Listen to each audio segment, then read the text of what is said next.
Welcome to Hood Champion Boxing and Sports. In boxing, you'll find a way to win or you'll find a way to lose. So the question is, right, because there was an interesting comment that I received today where somebody was saying Devin Haney and his pops are basically, being very careful about who they put in the ring with Devin Haney. And they suggested that they are looking for super easy fights. And then they come out here wanting to pound their chest like they're doing something spectacular. Now, I'm going to read the comment to you. I really find the comment interesting, and I figured there'd be a lot of people who have something to say, because there are a lot of Devin Haney fans out there who may not agree with it, or they may agree with some of the things said, but they may just see it a little differently. So anyway, let me see if I can show you guys this. All right, here we go. Let me see if I can make this a little bit bigger for you. So, right here. He goes, Ryan versus Devin should have been the fight before Regis. After Tank knocked off Garcia, Devin versus Lomachenko was 1 month away. Bill Haney didn't announce Devin's move to 140 until Tank called him out at 135. Devin's only got to fight 1 of 7 of Gervonta's last 6 fights. Let's look at who Bill rushed Devin out of 135 to avoid. So he's saying that Devin ran out of 135 because Tank was calling him out. But Devin Haney was trying to fight Shakur Stevenson as well, and Tank was having some ups and downs with his legal issues. So let's just continue on now. He says, let's look at who Bill rushed Devin out of 135 to avoid. Ryan Garcia, Hector Garcia, Pitbull Cruz, Mario Barrios, Leo Santa Cruz, Rolly Romero, Gamboa. There's your last 7 fighters. Now Ryan was already, going to 140. He never wanted to come down to fight Tank at that catch weight anyway. So Ryan Garcia was already a 140 pounder. Hector Garcia is a 130 pounder who bubbled up to 135 for an opportunity. Pitbull Cruz is a small guy fighting at 135. But Pitbull Cruz just seems to be holding on to for dear life to try to get a damn rematch with Tank Davis. Mario Barrios is at 147, so Barrios wasn't messing around at 135 at all. Leo Santa Cruz doesn't seem to have any interest in fighting. Rolly Romero's at 140. Man, talking about going to 147, so you don't know what direction Rolly going, but you know he wasn't going back down to 135. And Gamboa, Devin's already fought Gamboa. He says, so there's your last 7 fighters, not to mention Tank, who's at the top of the food chain.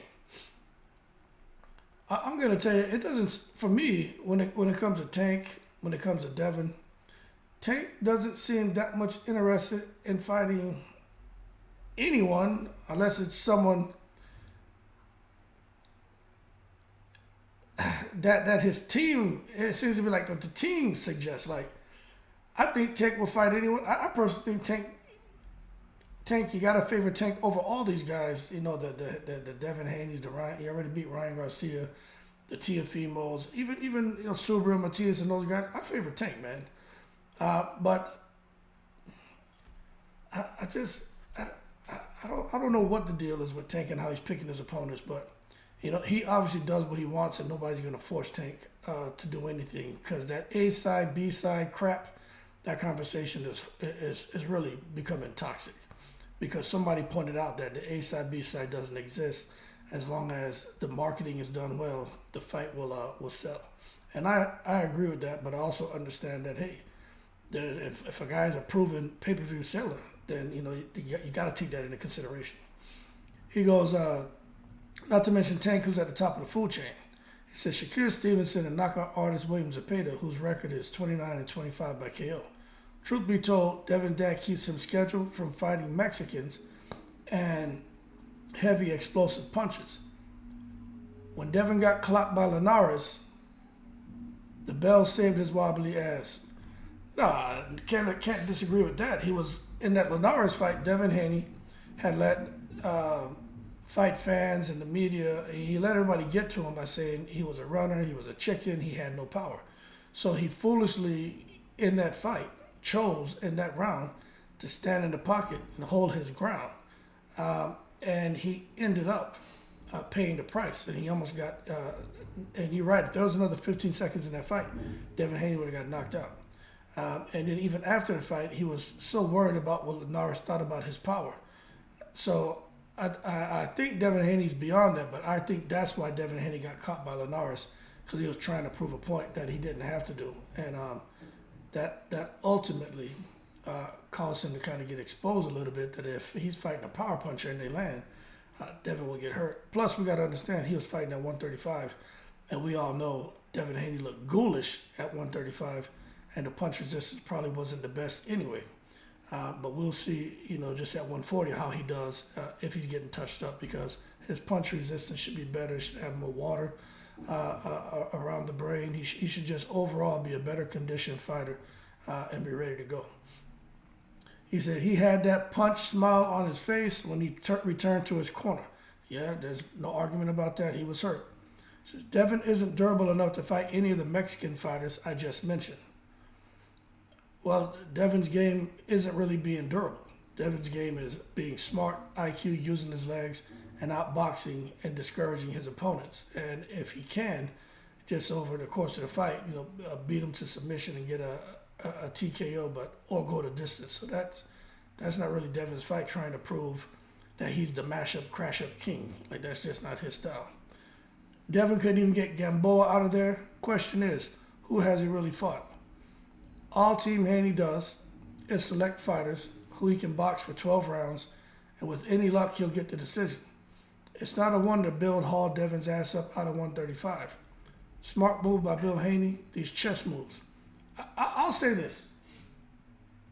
I think Bill was trying to save his son's life, because at 135, you notice with Devin's weigh-ins, I think it was like the last 2 or 3 when he was at 135. They don't after the Cambosos, after the second Camboso, I think it was the second Cambosos fight, they didn't show Devin Haney weighing in. They were doing it behind closed doors, and when he did come out, he had already rehydrated, and he wasn't looking ghoulish. You know what I'm saying? He wasn't looking like a concentration camp survivor. So I think Bill had to save his son's life, because it made me wonder, how could his father be so comfortable with his son getting down to 135 just for a moment in time to weigh in on a scale, knowing that basically his son was killing him, like literally killing himself. And to see Devin Haney walking around here at 342 pounds, I mean, it just lets you know this man was cutting almost 200-something pounds just to get down to 135. Now, I'm exaggerating for those of you who are like, he wasn't weighing 300 pounds. Quit taking it to the stupid subscriber or non-subscriber. But anyway, he did bounce out of 135. Shakir Stevenson played himself, in my opinion. I think Shakir should have took the fight. But I do think that it was a chess move for them to go after Regis Prograis, because Regis Prograis was totally lost when he fought Zorrilla at 140. Regis Prograis is very lucky to get that win in his hometown. He said, smart move by Bill Haney. These chess moves you keep making is about to come to checkmate. I do think at 140, Devin Haney has a tougher time. I'm not going to lie. There's some killers at 140. Devin Haney, he was able to touch up Regis Prograis a little bit, but he just doesn't, I don't think he has the power to, I mean, we got to wait and see, because I don't want to sit here and just talk a bunch and take it to the stupid. I think we got to wait and see just how Devin Haney's power, or lack of power, let's see how that translates up at 140. Maybe he does have a little more. He was able to buzz Regis Prograis, but Regis Prograis, something just seemed off with him. But maybe Devin Haney had a whole lot to do with that. And Regis Prograis did say that Devin Haney had a whole lot to do with that. So you got to give Devin Haney credit.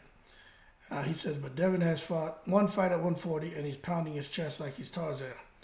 Well, I just think that's part of promotion, marketing yourself, believing in yourself.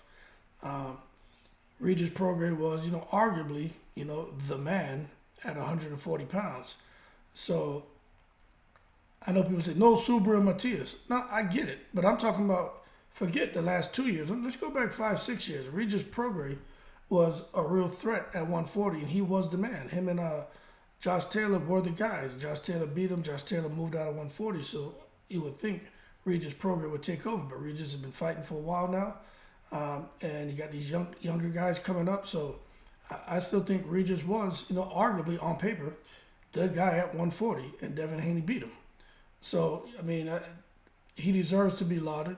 He deserves to get a few attaboys for that win.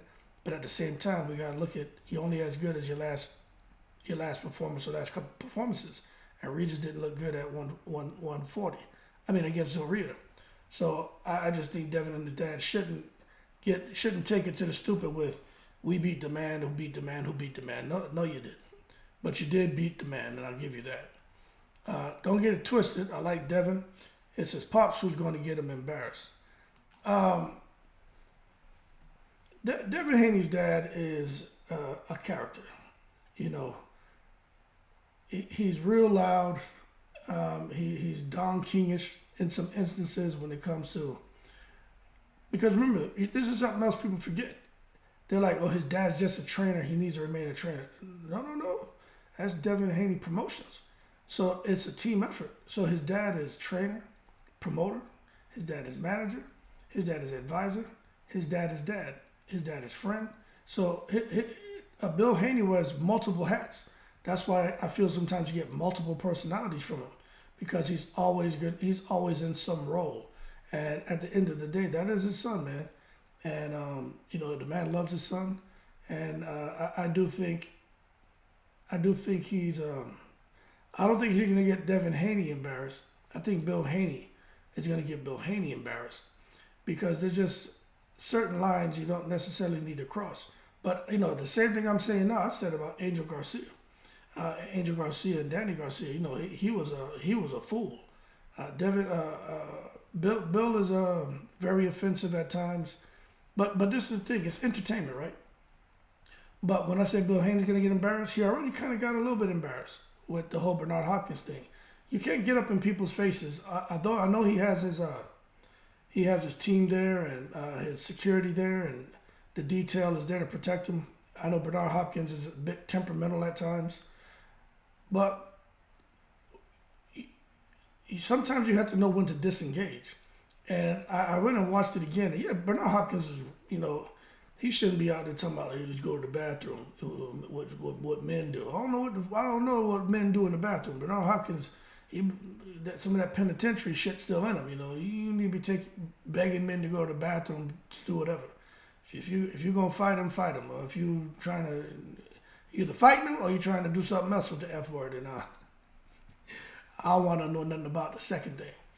But what I will say is, for Bill Haney, the next thing as far as him getting embarrassed, not necessarily somebody physically assailing him, it's what happened to Angel Garcia, where all of a sudden now you can't show up to press conferences, press or post-fight, post-press or the press conference, the pre-fight or the post-fight. You can't show up to it. All of a sudden now you're unhappy and miserable because, the commission and the secret society says, nah, we don't want you there. You're too much of a liability. And that's what I mean by, Bill Haney. He will end up getting himself punched in the mouth, getting in people's faces and shouting and smiling and thinking it's a joke and thinking we're just selling fights. There's some people who don't have time for that. Even me, man, I would like to think that I'm a much more mature guy than when I was probably 11 to 27, 28. But if someone's getting loud and towards me and they're very close to me, I'm going to react. You know what I mean? I'm going to try to get away from that. I don't have no problem saying, hey, you could call me whatever. Oh man, Hood Champion ran away, he's scared. You can say what you want, man. My freedom matters a lot to me. I'm not worried about what somebody says to me or says about me. That shit does not faze me. I just sit there and get away from it. But if I'm trying to get away from it and you keep following me and basically trying to make a scene, well then, what you get, you get. You know what I'm saying? And I think with Bill Haney, that's what ended up happening. Bernard Hopkins was trying to get away from that. Although he did kind of, he did kind of poke at Bill a little bit. They went back and forth. But when like Bernard Hopkins was trying to get away and Bill was kind of blocking him, and like, no, you go my way or you do this, and in his face shouting and just trying to entertain the crowd. And Bernard Hopkins wasn't going for it. So when I rewatch it and look at it, I'm like, all right, I did, like today I saw where Bernard Hopkins was trying to get away, and Bill Haney kind of blocked him, and then was being overly aggressive. Although I know Bill Haney's just doing it to entertain. That's where I'm like, okay, that's how things can happen, because you get some people, man, they just and it don't have to be a professional boxer. Some people they don't like that confrontation, and they will react, not with words. So I think Bill's too old to be doing a lot of that stuff. But at the same time, he wears multiple hats. So you got to just understand he's always going to be in playing some kind of role. He's going to be some kind of character depending on which hat he has on at the time. So as far as Devin Haney, as Team Haney cherry picking, I mean,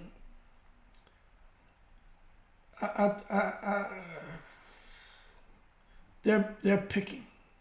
I do think Regis Prograis, it's kind of hard to say cherry pick because Regis is no cherry, but I think they're very strategic in how they're going about selecting their fights, and they're very careful with how they're moving Devin.